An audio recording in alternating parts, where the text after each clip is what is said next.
So we're going to do chapter 17, and we're talking here about Israel's enemies and what they have been facing, right? Now, once you come against God's people or a child of God, the ending is never nice. So, to start off here, where Damascus was taken away, and the day shall come, and the glory of Jacob shall be made thin, and the fatness and the flesh that, well, it wasn't there no more, basically. The favor was gone. Therefore, they say here, and it shall be as when the harvestman gather the corn and reap the ears of his arm, and it shall be as the gathered ears in the valley of Rehoboam. The grape shall be left in it, and the shaking of the olive tree, 2 or 3 berries on top of the uttermost brought, 4 or 5 in the uttermost fruit of land. At that day, man looked to his Maker, and his eyes shall have respect for the Holy One of Israel.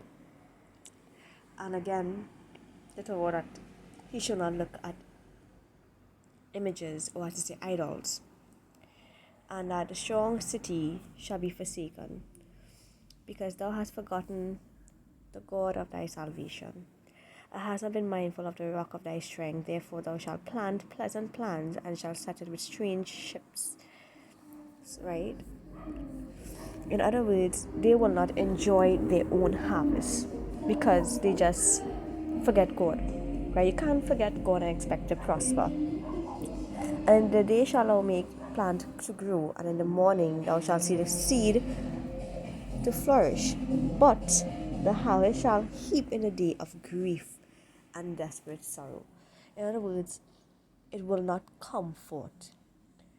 Right? It's like, have you ever gotten something or prayed for something, and when you get it, it isn't what you thought it would be? It did not bring you that pleasantness, that, you know, it feels like a curse more than a blessing, or it didn't plan out how you wanted. This is exactly what he's saying. And woe to the multitude of many people which make a noise of the sea.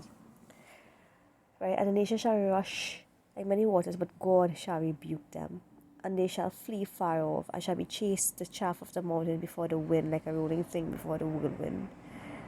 And behold, the evening tide trouble, and before the morning he is not.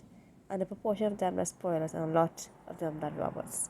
So when you think that what you prayed for, or what you expect to reap, isn't what, there's more trouble. And this is because you mess with God's people, or as I say, you forget God. You make the blessing your idol, your God, and you're so busy enjoying life that you literally forget God. And that's the main thing in this entire, chapter. This is the one thing to take away from this entire chapter is don't forget God. In all what you do, don't forget God. Always look to your Maker. Always give thanks of everything you do, everything you plant, everything you pray for. Let God be the direction.